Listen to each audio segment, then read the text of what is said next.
84岁超级购物狂加囤物症老妈，把北京一个价值500多万、100大几十平的房子堆得像百货商店一样，可以说比商店的东西都要全，大到几千块钱一斤的海参，小到盐、蜡烛、火柴都能找到。预计用半个月的时间给他来一个深度的断舍离。今天是第4天，准备收拾这个小仓库，清理了不到1/3的地方，就扔出去了2车的东西。都说收废品这个大兄弟每次来拉东西就像进货一样，说的还挺形象的。前3天拉走的东西大部分都是不过期的，要是他没有分出去的话，完全可以出去摆摊卖，换个前班的话一点问题都没有。接包司机粉丝姐说不要了，阿姨还有好多呢，先把一进门口地面这些东西给他清出去，要不然连个下脚的地方都没有。这一堆大部分都是阿姨最近这几年囤的粮食、油啥的。阿姨这么爱囤东西呢，不光是因为她经历过缺衣少食那个年代，还有口罩期间养成的习惯。再就是最近几年她不是总刷视频吗，总能刷到那种贩卖焦虑，害怕这样害怕那样，就是让囤东西的视频。慢慢的她自己也焦虑，就使劲往家买，这堆调料全是过期的，囤的粮食也有一部分都已经过期或者生虫了，这个大岛全是窟窿眼。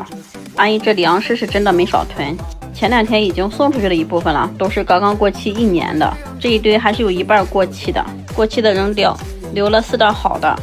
这堆调料就不要了，种类还挺全乎的，酱油、醋、香油、料酒都有。这还有阿姨囤的纸呢，整整2箱都没开封。今天才知道跟阿姨还是老乡呢，阿姨是山东烟台的，这些海参啥的都是从那边买回来的。看来从小在海边长大的，对这个海产品还是比较钟爱的。像我就不行了，不光是吃不起，从小也没吃过，也吃不惯。3个箱子一共拆出来了8袋，一不光是囤吃的，连袋子都囤。这一堆都不要了，威力士新的也不要了。这4个箱子都是阿姨囤的垃圾袋，还叠得整整齐齐的，还有面袋子。本来是想装垃圾来着，结果没装上，现在被当成垃圾给扔出去了。塑料口袋装了一大垃圾袋，把要扔的粮食给放到下面，上面放一些要扔的塑料口袋啥的，这样阿姨来搬的时候就不会往回捡了。这个角落放了几个凉席，问了一下粉丝姐姐，她说也不要了，好几年都没有用过了，以后肯定也用不上了。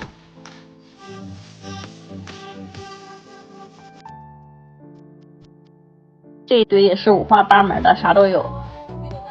这是一箱菠菜面，已经过期了。这有1箱酒，应该是阿姨给叔叔囤的吧。洗衣粉、洗衣皂也有，还有各种各样的纸，有湿巾，有纸收，有怕这的，有怕那的，品类齐全。这些粮食都已经过期了，袋子有的也破了，就直接给它丢掉了，找个袋子给它装起来。大兄弟说了，这些也下不了，这些东西可以喂鸡，我就忘了问他是自己家的鸡还是别人家的了。就有一个褥疮垫，也不知道是新的还是旧的，但是粉丝姐姐说不要了。还有这1箱的蜡烛台也不要了，昨天收拾出来挺多呢，能用上的几率也不多，现在也不像我们小时候那样总停电。这2个烧水壶也不要了。收拾这一单，有人觉得看得爽，有人觉得看得心疼，不看了。其实阿姨买这些东西也是因为太焦虑了。这一堆全是厨房用纸和纸抽啥的，挑出来这一小堆是留下来的，其他的就都不要了。就因为阿姨这么往家买东西，粉丝姐姐都领着她出去看过好几个地方了，就是有点焦虑症吧，也没有什么好的办法，就是建议把银行卡解绑，然后软件卸载。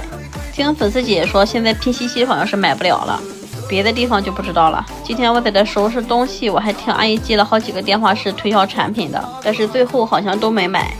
这个小麦胚芽是过期的，这个东西是怎么吃的？我作为一个山东人都不知道它是咋吃的。这些压缩海带也过期了，我问这些线团用不用给阿姨留点，粉丝姐说不留了，现在她也不做了。这对绳子也不要了，我感觉这个应该是叔叔攒的。小麦胚芽不要了，这个盐和酱也不要了，还是我爱吃的香起酱呢。前2天扔盐的时候，好多人就说盐好好的为啥要扔，太多了根本吃不过来。这一堆一次性的东西也都不要了，这纸抽啥的，除了餐厅的2个架子又找出来这一大堆，后边还得有。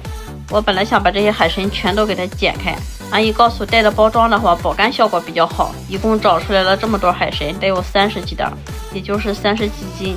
这2天我看海参找出来了以后，叔叔阿姨每天早上都吃1根了，这要不找出来可能都忘记了。这是阿姨以前做衣服留的小样，全都是用报纸剪的，一个口袋一个样子。阿姨说之前他们全家的衣服都是她做，像中山装、呢子大衣啥的她都会。我说现在不行了，老了看不见了，给她扔了吧，以后也没机会做了。还有阿姨之前做衣服剩的布头啥的也一起扔出去了。这个小筐被阿姨发现了，得给她留下来。还找到了2盒1分2分的硬币，我抓了几个，发现还有1950几年的。我看门口堆的太多了，我怕阿姨出来翻，所以让大兄弟过来先拉走一车吧。再多的话，他这个小车也拉不了了。就这些就装了满满的一大车。他每次来都是大大方方的让我拍视频。在北京这边好像拍视频的多，都见怪不怪了。开始收拾这些整理箱，里面的东西都分类好了，每箱装的东西都不一样。这一箱倒了，我一看里边全是肥皂，阿姨家的肥皂也没少买，远不止这些哈。等最后你们再看，我感觉比网饭店阿姨家那个都多。阿姨虽然囤的东西多，但是放的都挺整齐的，每个箱里面放的几乎都是同类的。这几箱是粮食，这还有囤的纸抽啥的呢。阿姨这是买了多少呀？这是一次性的内裤、马桶圈，这也是纸抽。感觉阿姨好像刷到一个视频就买一单。这一箱是保鲜袋啥的，这东西是真全乎呀。粉丝姐说这些纸太多了，扔出去一部分吧，要不然都没有地方放了。这几箱里的一次性东西全都扔出去了。该说不说，阿姨确实是挺先进的，一次性的东西都买了这么多。一般像她这个岁数都不会买这些东西的。粮食也都过期好几年了，也都不要了。家里面那些好日期的还有好多呢。阿姨囤这些东西要是不过期的话，感觉够他们全家吃好几年的了。可能有人觉得浪费，但是这些东西当时也是给了阿姨足够的安全感。家里有粮心不慌嘛。阿姨说她真的是吃不上的日子过怕了，她真的是经历过有钱都买不着东西的时候。去商场里面货架里面全都是空的，几个整理箱里面又有粮食，阿姨囤的可全乎了。家里的每一个人她都考虑到了，一看她就是一个曹氏家的好手，就是买的有点多了。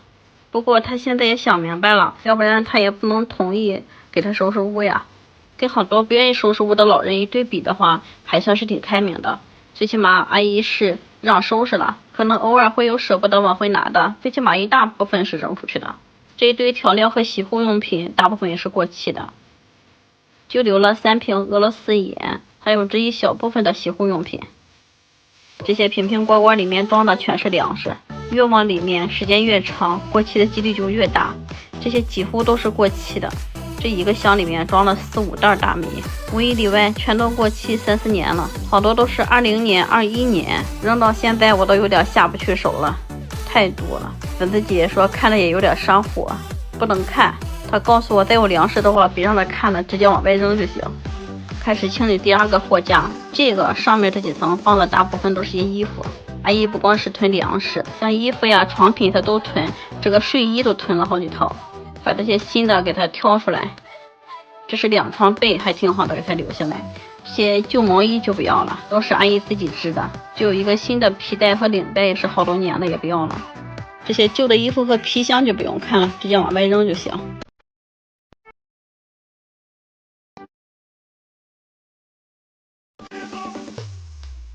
这一堆有好几箱，都是一些文件、证书啥的，我就不动了。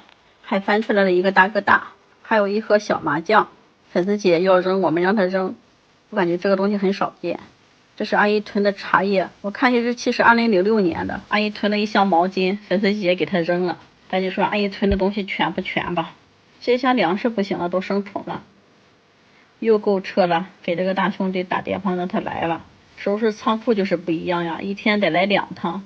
这还没完事呢，就收拾了一小半。我估计最后收拾完的话，不得拉个4、5趟呀。但是这一车过期的多，就是有点日用品没过期，但是也不影响大兄弟开心，又进了一车货回家。就门口和2个柜子这么点地方就扔置了2车，终于可以进人了。到这的时候已经是下午4点半了，我不想再收拾了，再收拾的话东西就会放到门口堆着，然后怕阿姨晚上过去翻。有过前车之鉴了，头2天阿姨就晚上拖回来了一口袋，所以我就开始擦这个柜子，看着不怎么脏，但是一喷油精也都是黑的，这个顶上落灰落的就比较多一点。像这么脏的也是喷完油精用抹布直接擦就行，特别干净，然后再用干净的抹布擦2遍就行。我是图省事的，用的厨房纸巾擦的第2遍，消耗吧，家里面太多了。还有新刷到的姐妹不知道拍哪个油精，就是橱窗里那个净肤声的，它主要是喷油烟机、煤气道，像家里这种脏的地方也可以喷，家里面90%的地方都可以喷的。就是你第一次喷的时候，先找一个地方试一试哈，没有问题的话，你再大面积的去喷，一喷一擦特省事儿。过年大扫除的时候能省点力气。这2个柜子擦了快1个小时，干完5点半了。明天准备收拾剩下的这些，扔的也挺爽的。这2鞋柜的鞋就留了12双，其他的全都扔了，而且几乎都是新的，给我看都有点心疼啊。